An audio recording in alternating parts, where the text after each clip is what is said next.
queridos hermanos, a todos aquellos hermanos que a esta hora siempre nos están viendo en la televisión desde la parroquia San Judas, un saludo muy especial. En este domingo queremos hacer algo diferente. Como ustedes saben, hemos dado inicio a la Cuaresma y queremos reflexionar un poco sobre este tiempo tan especial, este tiempo de gracia que nos ofrece la Iglesia a todos nosotros de estos 40 días que iniciamos con el miércoles de ceniza, que hace referencia a los 40 días que Jesús pasó en el desierto. Dice la palabra de Dios que el Espíritu Santo condujo a Jesús al desierto, allí para comunicarse con el Padre, para orar, para fortalecer su vida para su ministerio público que iba a empezar después de esos 40 días.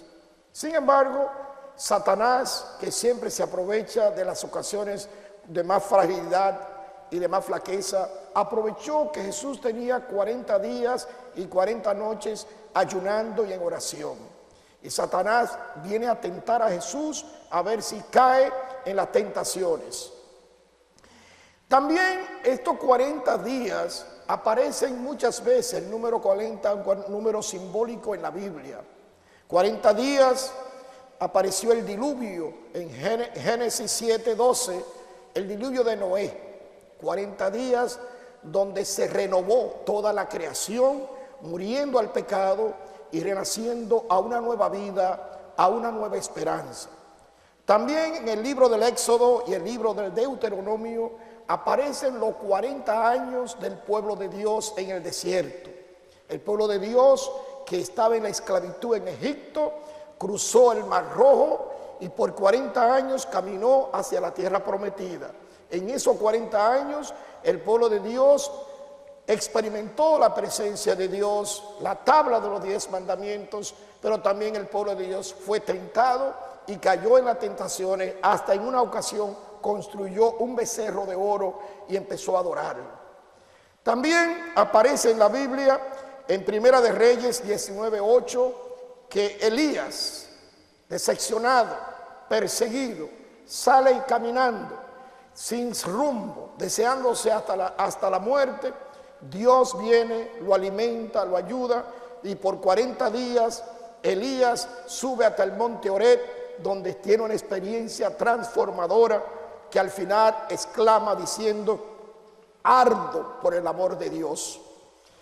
También en el libro de Jonás, capítulo 3:4, aparece este profeta Jonás, enviado por Dios a una ciudad inmensa llamada Nínive, una ciudad pervertida, llena de pecado. Y Jonás empieza a predicar, empieza a llamar al pueblo a una conversión, empezando por el rey, y todos sus habitantes escucharon al profeta, se arrepintieron, y también Dios tuvo misericordia de este pueblo que duró 40 días en proceso de liberación. 40 días, como hemos dicho, también pasó Jesús en el desierto, en ayuno y oración, y también recibió las tentaciones. Pero también aparece en Hechos, capítulo 1, versículo 3, que Jesús se apareció a los apóstoles después de la resurrección durante 40 días antes de subir al cielo. ¿Qué significa este número 40 que tantas veces aparece en la Biblia? Pues no es solamente un número de aritmética, no es simplemente 40 días o 40 años. Este número simboliza nuestro caminar, nuestro peregrinar aquí en la tierra hacia nuestra tierra de promoción, que es el cielo. Nosotros caminamos aquí, y este tiempo es un tiempo de pruebas, es un tiempo de enfrentarnos nosotros mismos, y es un tiempo también de tentaciones. Por eso el tiempo de Cuaresma es un tiempo que nos prepara para algo importante, y es para poder celebrar la Pascua junto con Cristo y junto con toda la iglesia, resucitar con Cristo a una vida nueva. Dice 2 de Corintios capítulo 6 del 1 al 2: les exhortamos que no echen en sacos rotos la gracia de Dios. Es tiempo favorable te escuché, en el día de salvación te escuché. Este es el momento favorable, este es el día de salvación. Para nosotros la Cuaresma es un tiempo de gracia, es un tiempo favorable, es un tiempo para nosotros poder cambiar actitudes negativas, poder mirarnos a nosotros mismos y poder nosotros con una conciencia sincera, honesta, ponernos en el proceso de un cambio hacia la tierra prometida. La Cuaresma, dijimos que empezó con el miércoles de ceniza. Ceniza que, si ustedes se dan cuenta, las ramas cuando se queman, el polvo cae en la tierra. Así también debemos nosotros caer de rodillas, humillarnos en este tiempo de Cuaresma, reconociendo que del polvo, el polvo hemos nacido y al polvo volveremos. Reconociendo también que cuando se nos pone la ceniza en la frente es para que nuestros pensamientos se orienten hacia Dios. La ceniza también nos deja saber que aquí esta vida es temporal, que aquí estamos tentativamente, que esta no es nuestra casa definitiva, que somos simplemente nómadas, peregrinos, que estamos caminando hacia la verdadera tierra que para nosotros es la morada del cielo. Entonces, la Cuaresma es el éxodo. Éxodo es salir de mi yo, es salir de mi egoísmo, es salir de mis propios caprichos para ponernos en camino con un nuevo corazón, como dice Ezequiel 36, 26, 27. Yo quiero un corazón de carne, quiero transformar el corazón de piedra en corazón de carne, un corazón sensible, un corazón que puede amar, un corazón que puede perdonar, un corazón que siente el dolor de los hermanos, un corazón que es sensible a todo lo que está pasando a su alrededor. Y por eso este es el tiempo de muerte y de vida. Así como el grano de trigo debe de morir para dar vida, así también nosotros estamos llamados a morir. ¿Y a morir a qué? ¿A qué nos invita el Señor que debemos de morir durante este tiempo de Cuaresma? Así nosotros podemos decir que debemos morir a nuestros orgullos, a nuestros egoísmos, a nuestras vanidades, a nuestros placeres, a nuestras ambiciones, a las falsedades, a la hipocresía, a vivir muchas veces una vida mediocre, no comprometida con la causa del Evangelio, una vida muchas veces superficial. Significa que tenemos que vaciarnos de todas estas cosas que muchas veces están apoderadas y están estancadas en el corazón y no nos dejan ser verdaderamente libres y auténticos cristianos.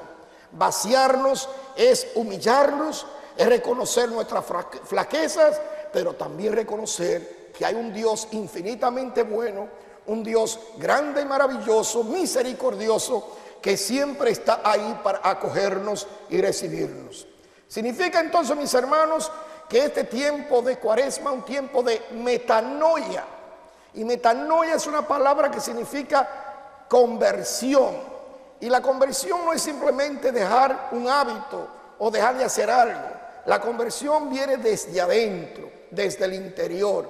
La conversión, decía el Papa Pablo VI, no es como un barniz que tú le pones a una pintura, a un mueble, que solamente se pinta por fuera, pero por dentro está seco, no ha penetrado. La conversión, la metanoia, es una transformación que brota desde lo más profundo del corazón. Reconocer mi condición de hijo, de hija de Dios, ante un Padre tan bueno, hasta un Padre tan misericordioso, y yo como hijo pecador quiero volver a la casa del Padre como el hijo pródigo, y me siento con el deseo de hacer esta caminata, este éxodo que me lleva a mí a este cambio interior. Por eso cuando se pone la ceniza en la frente, se dice: conviértate y cree en el Evangelio. Conviértate, metanoia, transformación, cambio interior, cambio desde adentro.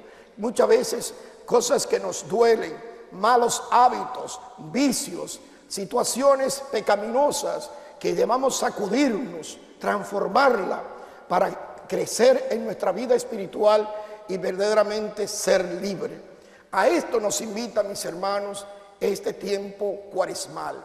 40 días, que no es simplemente 40 días como ahora lo vamos a celebrar precisamente en este tiempo cuaresmal, pero también hay que recordar que estos 40 significa todo nuestro caminar aquí en la tierra, que estamos en este camino del proceso del éxodo hacia la tierra prometida, que es el cielo.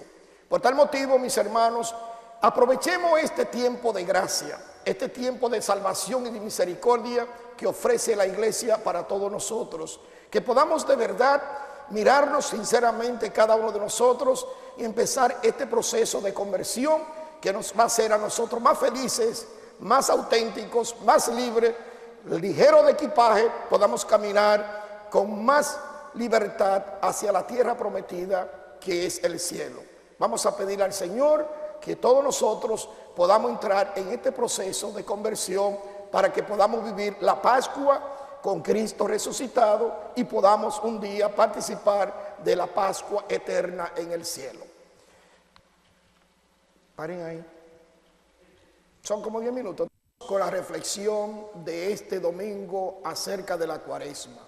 Quiero compartir con ustedes en este momento el Evangelio que nos toca leer acerca del Evangelio de San Mateo, que nos dice así: en aquel tiempo Jesús fue conducido por el Espíritu al desierto para ser tentado por el demonio. Pasó 40 días y 40 noches sin comer y al final tuvo hambre. Entonces se acercó el tentador, Satanás, y le dijo: si tú eres el Hijo de Dios, manda que estas piedras se conviertan en pan. Jesús le respondió: está escrito, no solo de pan vive el hombre, sino también de toda palabra que sale de la boca de Dios. Entonces el diablo lo llevó a la ciudad santa, lo puso en la parte más alta del templo y le dijo: si tú eres el Hijo de Dios, échate abajo, porque está escrito, mandará a sus ángeles que te cuiden y ellos tomarán en sus manos para que no tropiece tu pie con piedra alguna. Jesús le contestó: también está escrito, no tentarás al Señor tu Dios. Luego lo llevó el diablo a un monte muy alto y desde allí le hizo ver la grandeza de todos los reinos del mundo y le dijo: te daré todo esto si te postras y me adoras. Pero Jesús le replicó: retírate, Satanás, porque está escrito, adorarás al Señor tu Dios y a Él solo le servirás. Entonces el diablo lo dejó, se acercaron los ángeles para servirles. Aquí vemos el desierto, aquí vemos la fuerza satánica y aquí vemos también la actitud de Jesús. Queremos ver aquí estas tentaciones que Jesús es capaz de vencerlas. Son tentaciones que no solo aparecen en los 40 días que estuvo en el desierto. Son tentaciones que aparecerán en muchas otras ocasiones en su vida pública y que Él va a tener que enfrentarse y Él va a tener que tener la fuerza para vencerla. Son las tentaciones que también nosotros los cristianos tenemos en el diario vivir, con la diferencia de que nosotros muchas veces caemos en la tentación. Así como el pueblo de Israel, que duró los 40 años en el desierto, cayó, no fue fiel al Señor. Sin embargo, Jesús sí fue fiel y pudo vencer al tentador. Nos encontramos con el desierto. El desierto no es solo un lugar geográfico donde hay soledad, aridez, donde hay serpientes, alacranes, donde hay ausencia de agua, de árboles, de gente, de población. Pero desierto tiene que ver también en un aspecto espiritual. El desierto tiene que ver con mi vida interior, de cómo yo puedo hacer desierto en mi propia vida. En el desierto mío y el tuyo también aparecen tentaciones y aparece Satanás que quiere tentarnos. Pero el desierto también debe ser un lugar que nos lleva al silencio. Vivimos hoy en una sociedad cargada de ruidos externos e internos. Y muchas veces esos ruidos nos impiden profundizar verdaderamente en mi relación con Dios. Y por eso es necesario irnos al desierto y alejarnos del bullicio, escaparnos de todo lo que es el ruido de afuera y de adentro para poder interiorizar en nuestro interior. El profeta Oseas, capítulo 2, versículo 16, dice: te llevaré al desierto y allí te hablaré al corazón. Qué palabra más hermosa de Dios para con el pueblo. Te voy a seducir, te voy a conquistar, como un novio conquista a la novia. Te voy a conquistar y te llevaré al desierto, y allí en el desierto te hablaré al corazón. Es allí, en un lugar de interioridad, del silencio interior, donde podemos establecer una relación amorosa, íntima, profunda, donde no solo yo puedo hablarle a Dios, sino que yo sea capaz también de escuchar la voz de Dios desde el silencio interior.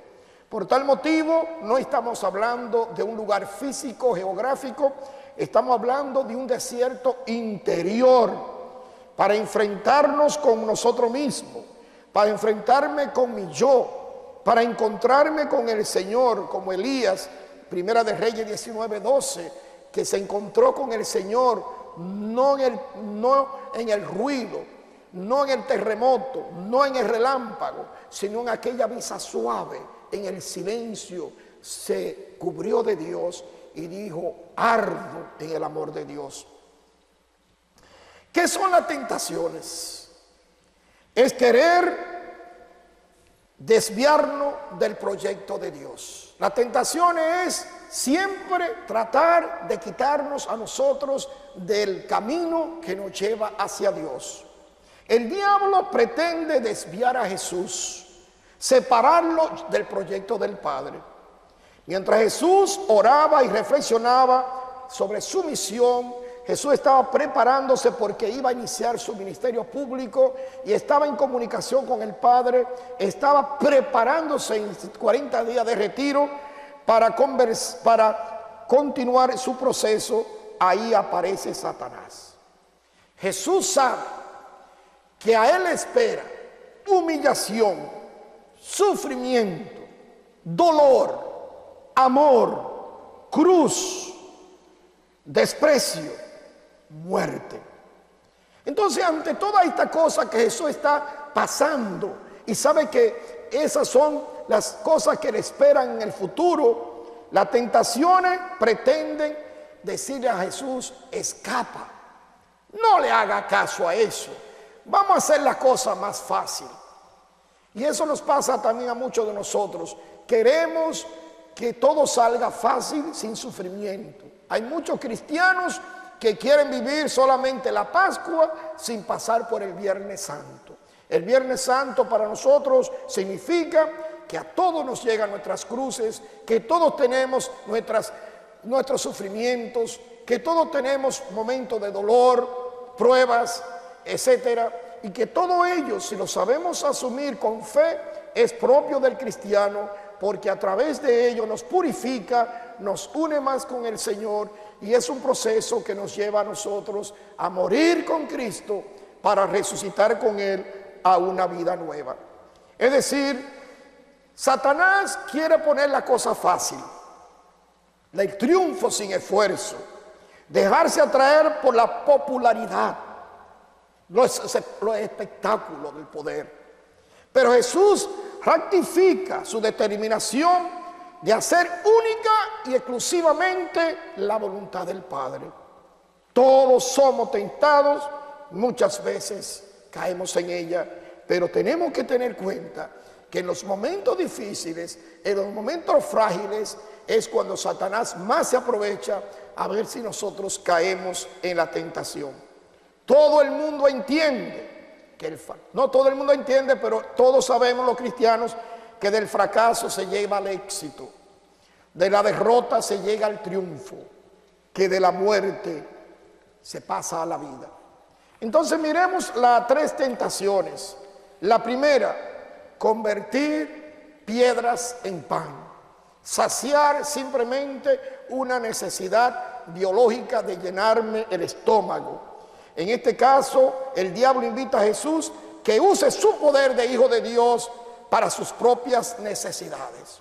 Y vemos que Jesús sí hizo muchos milagros en su vida, en su ministerio, pero nunca hizo ningún milagro para su propio beneficio.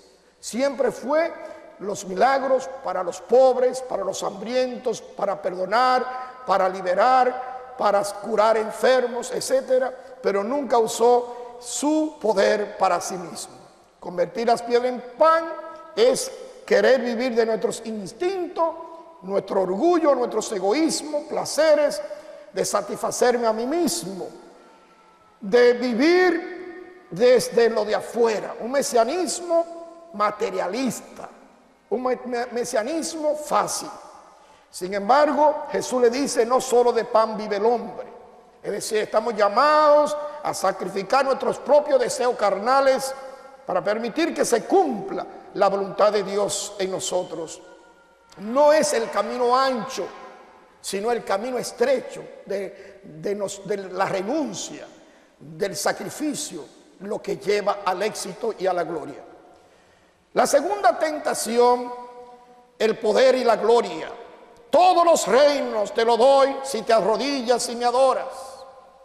El diablo invita a ofrecer lo que solo se debe dar a Dios y a ninguna otra criatura. Es el repudio a lo que sería el primer mandamiento. Yo soy el Señor tu Dios, no tendrá otros dioses fuera de mí. Cuando buscamos a toda costa, oprimiendo, discriminando a otros, muchas veces buscamos otros dioses, otros ídolos, el poder, el dinero, la ambición, el materialismo, la posesión de cosas que no nos deja ser felices y se convierten en esos dioses que le quitan el lugar de Dios en nuestra vida. Por tal motivo, adorar a Dios es descubrir la grandeza, la belleza, la bondad de Dios en nosotros y ofrecer nuestras capacidades, nuestros talentos, lo que soy, con amor a la disponibilidad del reino de Dios en la construcción del reino. La tercera tentación, tírate de aquí abajo, de aquí arriba hacia abajo. Dice Jesús, no tentarás al Señor tu Dios. El tentador pide que haga un espectáculo. El diablo se alejó, dice, hasta otro momento oportuno. Aquí aparecen los reinos políticos, el todo de arrodillarse como si él fuera un Dios, pero Jesús vence. Entonces, ¿por qué Satanás dice que se alejó para volver en otro momento oportuno? Porque aparecerá en otras ocasiones en la vida de Jesús. Por ejemplo, cuando Jesús multiplicó los panes y los peces y le dio de comer a más de 5,000 personas, dice que la gente andaba buscándolo para ponerle una corona y convertirlo en rey. Sería el rey de los panes, el rey de resolver problemas de la barriga, del estómago. Jesús se escapa y se va solo a la montaña a orar. Jesús nos permite que lo nombren rey porque su reino es distinto. El reino de Cristo es el reino del amor, de la justicia, de la paz, de la solidaridad. No es el reino de la popularidad, ni el reino político, ni el reino materialista. También hubo momentos difíciles, por ejemplo en la agonía, cuando está en el huerto de los olivos, que está sudando gota de sangre y se siente solo, se siente hasta abandonado del Padre y dice, Padre, si es posible, aparta de mí este cáliz. Como quien dice, wow, esto es muy fuerte lo que me espera. Pero dice luego, pero que no se haga mi voluntad, sino la tuya. En muchas ocasiones, Jesús fue tentado nuevamente por Satanás, pero Jesús se mantuvo fiel, la fidelidad a su vocación la fidelidad a su Padre, la fidelidad de dar su vida plenamente por la causa del reino de Dios. Entonces lo importante, mis hermanos, es no dejarnos llevar de los aplausos, no dejarnos llevar de lo exterior, no dejarnos llevar del materialismo, no dejarnos llevar de las cosas externas. Hay cosas más bellas y más profundas que nosotros tenemos que descubrir en nosotros y en nuestros hermanos. Lo importante es la interioridad, lo importante es la profundidad, la belleza interior, la sinceridad contigo mismo, tu crecimiento, tu madurez, tu relación con Dios, tu vida interior, tu comunicación con el Señor, tu forma de tratar al prójimo, a los hermanos. El demonio es fuente de tentaciones sutiles, engañosas, aparentemente justificadas y que se justifican también en el mundo de hoy, con cosas supuestamente son buenas.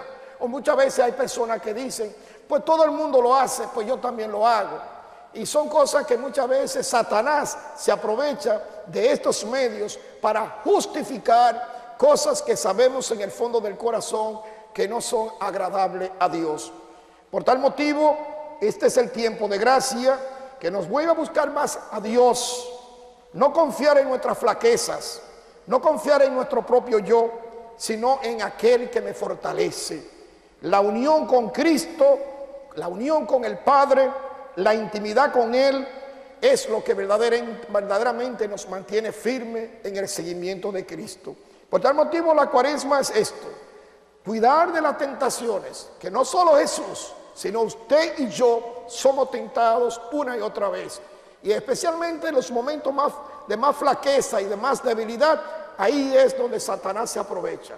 Vamos a buscar la fuerza en Cristo Jesús, que es el que nos fortalece, el que nos llena de vigor para nosotros poder continuar nuestra vida de fe. Hermanos, con esta reflexión en este tiempo cuaresmal que iniciamos en esta semana, para que ustedes y nosotros y yo todos podamos entrar verdaderamente en este proceso tan importante que nos ofrece la iglesia. Ahora quisiera compartir con ustedes ciertas dimensiones importantes durante la cuaresma. Uno es el carácter bautismal. La cuaresma también tiene un carácter bautismal. Nosotros fuimos bautizados, morimos con Cristo y renacimos a una nueva vida, la vida de la gracia. El bautismo ha sido el mejor regalo o el más gran regalo, más grande que nosotros los cristianos hemos recibido. Es decir, hacernos hijos de Dios, ser partícipe del reino de Dios, ser miembro de la gran familia de Dios, la iglesia, ser consagrado a Cristo Jesús. Llevamos la imagen plasmada de Cristo en nosotros los cristianos. Y entonces la cuaresma es un tiempo para mirar cómo estamos viviendo nuestro bautismo. ¿Cómo está nuestra relación con ese Padre amoroso, con ese Padre bueno, con ese Padre que nos envió a su Hijo al mundo? ¿Cómo estamos nosotros siendo hijos de ese Padre? ¿Somos buenos hijos, buenas hijas? ¿Cómo está nuestro comportamiento con ellos? Por tal motivo, este es el tiempo de nosotros poder mirarnos como hijos de Dios, hermanos en Cristo, morada de Dios en nosotros, templo del Espíritu Santo, tabernáculo del Dios vivo en nosotros, llamados a reproducir cada uno de nosotros la imagen viva de Cristo, como dice Romanos 8:29. Mediante la acción del Espíritu Santo, estamos llamados nosotros, con la fuerza del Espíritu, a revivir esa vocación de cristianos que hemos recibido en el sacramento del bautismo. Por eso la cuaresma nos llama a revivir la conciencia de esta maravillosa realidad, retomar con profundidad nuestro compromiso bautismal, nuestro compromiso de nosotros ser verdaderamente hijos de ese Padre y de poder ser hermanos de todos, sin distinción de color, de raza o estatus económico. Estamos llamados a renunciar a nuestros egoísmos y pecados para con Cristo poder nosotros volver a esa gracia que un día recibimos en el sacramento del bautismo y que por el pecado, por nuestras fragilidades, muchas veces la hemos perdido. Y por tal motivo entonces es volver a nosotros reconocer la condición de hijo de Dios y vivir esta dimensión de carácter bautismal en nuestras vidas. Segundo, la Cuaresma también tiene un carácter penitencial. Penitencia significa sacrificio. Penitencia significa renovarnos, revestirnos, morir al hombre viejo y revestirnos del hombre nuevo, como dice Efesios 4, 22 al 24. Necesitamos olvidarnos de nosotros mismos, de nuestras tendencias egoístas, del poder, del prestigio, del placer, de la riqueza, del materialismo, de las ambiciones, de las falsedades, de las mentiras, de las ambigüedades, de la hipocresía, de vivir una vida superficial en nuestra vida de fe. Necesitamos estar atentos a las consecuencias egoístas que pueden causar sufrimiento, pueden causar sufrimiento no solo a nosotros, sino también a nuestros hermanos. Muchas veces nuestra falta de solidaridad, falta de amor al prójimo. Es decir, nosotros en este tiempo de Cuaresma estamos llamados a un verdadero arrepentimiento y a acoger el don inmenso del perdón, el don inmenso de la misericordia de Dios, que ese Padre bueno, como al Hijo pródigo, siempre espera por nosotros. Tres cosas importantes nos pide la Iglesia en esta Cuaresma: la oración, el ayuno y la limosna. ¿Qué es la oración? Para muchos la oración es simplemente rezar Padre Nuestro, Ave María, Santo Rosario, que está muy bien y son oraciones muy bonitas, pero tenemos que ir más allá de oraciones recitadas, aprendidas, para comunicarnos personalmente con Dios. Dios es mi Padre y tenemos que creer profundamente en la presencia de Dios para comunicarnos con Él como un Padre que Él es y nosotros que somos sus hijos. En este tiempo de gracia necesitamos entonces colocarnos ante Dios como hijos que quieren volver al primer amor, que queremos renovar nuestra alianza bautismal, que queremos revivir ese amor profundo por Dios y por nuestros hermanos, que queremos establecer una amistad íntima, profunda, una amistad más cercana con Jesucristo nuestro Señor.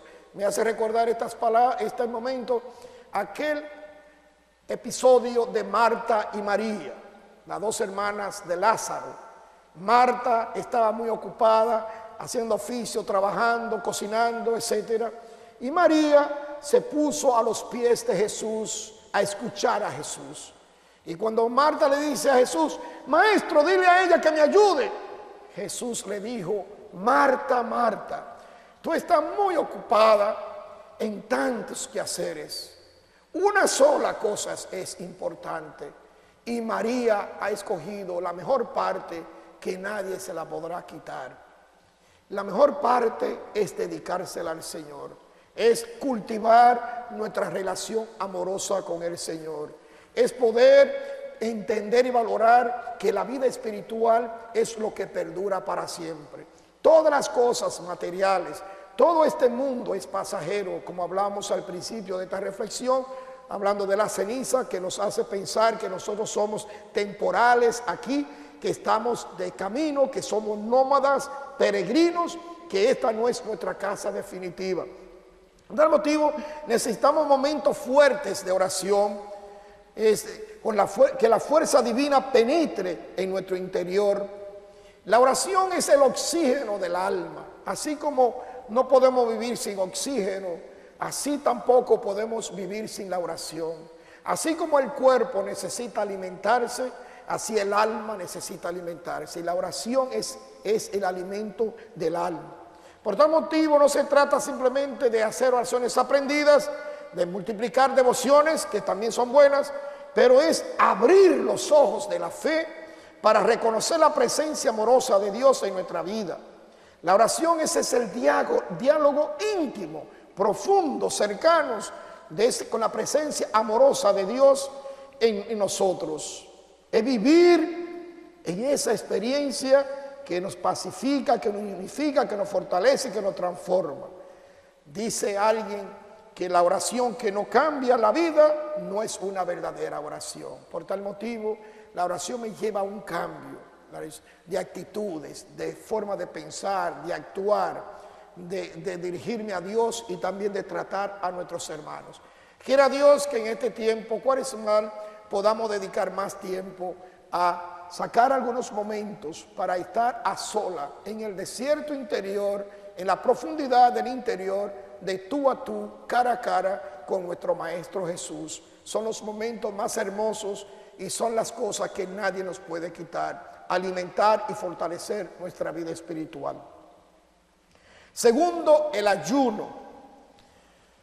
El ayuno, según dice nuestra iglesia, debemos de ayunar el miércoles de ceniza y el viernes santo.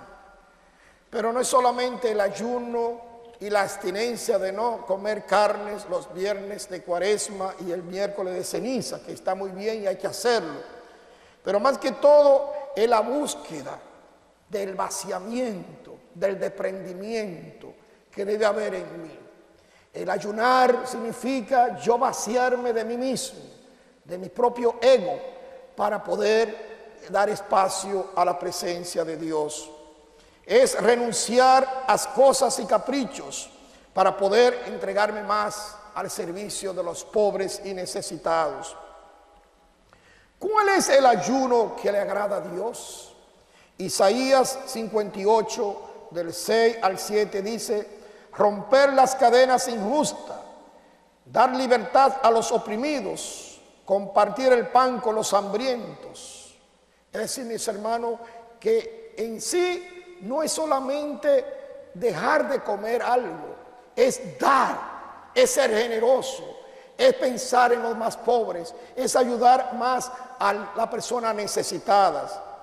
También puede decir que ser capaz de nosotros de renunciar a algunas cosas, aún materiales.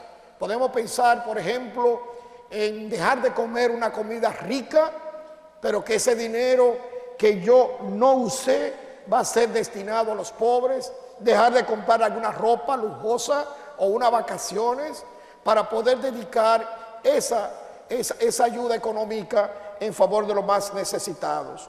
Es quizá dejar de ver un programa de televisión para nosotros poder dedicarlo a una gente que vive sola o abandonada o que necesita simplemente que alguien esté a su lado y escuche su situación.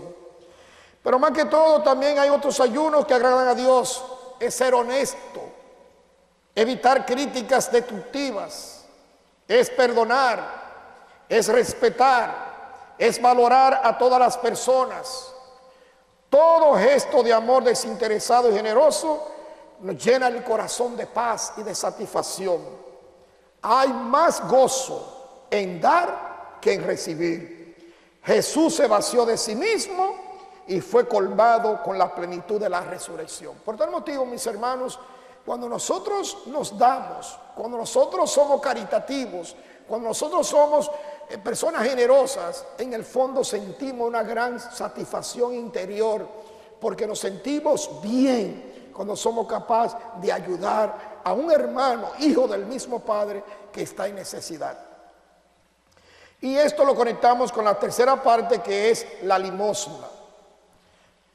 La pobre viuda de Lucas capítulo 21 del 1 al 4 dice que dio todo lo que ella tenía. Las dos únicas moneditas que tenía para vivir la echó en el templo.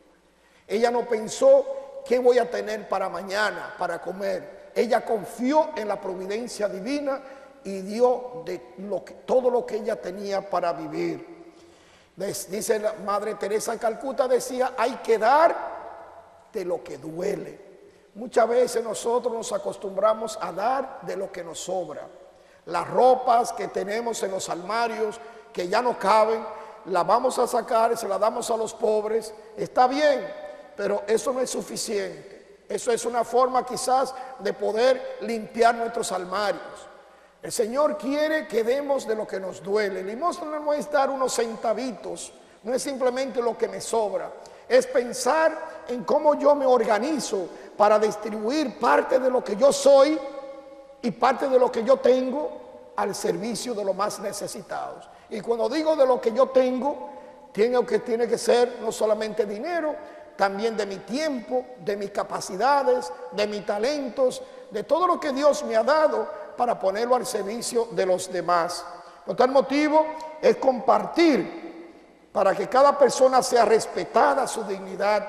Toda persona tiene derecho a una casa digna, toda persona tiene derecho a comer, toda persona tiene derecho a la educación, a la medicina. Toda persona, hija de Dios, tiene derecho a todo lo que es básico para vivir dignamente como hijo o hija de Dios. El amor de Dios y el amor al prójimo nos harán a nosotros capaces de renunciar a nosotros mismos, de olvidarnos un poquito de nuestros egoísmos para poder darnos más en el servicio de los más pobres y necesitados.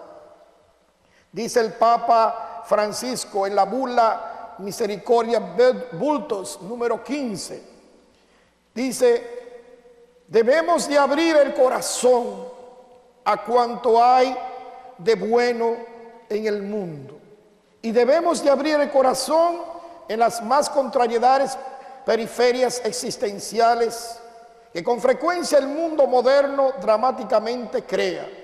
Cuántas heridas sellan la carne de muchos que no tienen voz porque su grito se ha debilitado y se ha silenciado a causa de la indiferencia de los pueblos ricos.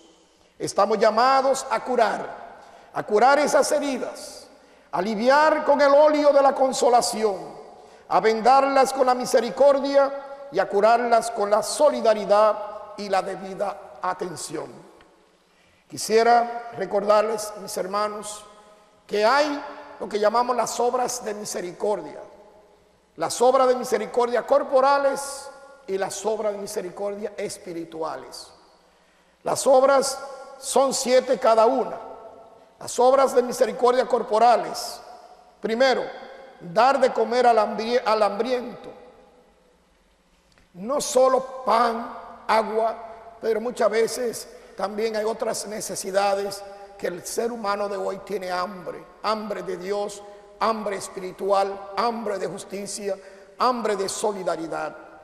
Dar de beber al sediento, Mateo 25:15, acoger al forastero, al emigrante, esta situación que estamos viviendo en Estados Unidos, cómo nosotros ayudar a nuestros hermanos inmigrantes en su situación, de consolar, fortalecer y apoyarles y ser solidarios con ellos. Vestir al desnudo, no solo desnudo de las ropas, pero también de otras necesidades. Asistir y visitar a los enfermos, visitar a los presos, enterrar a los muertos. Son 7 obligaciones por las cuales nosotros estamos llamados a practicar en las obras corporales. Las obras de la misericordia: dar consejo al que lo necesita, aconsejar, no hacernos de la vista larga, estar atento a la necesidad de los demás, enseñar al que no sabe, no solo leer, sino al que no sabe muchas veces, inmigrantes que llegan a este país, que no tienen los conocimientos de cómo se funciona en este país, cómo ayudarlos a ellos. Corregir al que cae en error, consolar al triste, perdonar las ofensas de los demás, soportar con paciencia a las personas difíciles, rogar por los vivos y difuntos. Mis hermanos, que este tiempo de gracia, este tiempo de salvación, que este tiempo no caiga en saco roto, sino que sea de verdad un tiempo para que todos podamos volver a la casa del Padre, para que todos podamos experimentar la maravilla que es recibir la misericordia y el perdón de Dios. Que todos podamos experimentar lo que es vivir una vida profunda, una oración profunda y amorosa con el Padre. Que todos podamos vivir un momento en esta Cuaresma de cómo es estar cerca del necesitado y compartir el pan o compartir lo que yo tengo con los más pobres y necesitados. Que todos empecemos este proceso de conversión que nos llevará a vivir felizmente la Pascua, la resurrección, una Pascua alegre, feliz con Cristo y toda la iglesia. Y un día viviremos para siempre la Pascua eterna en el reino del cielo. Que Dios le bendiga a todos.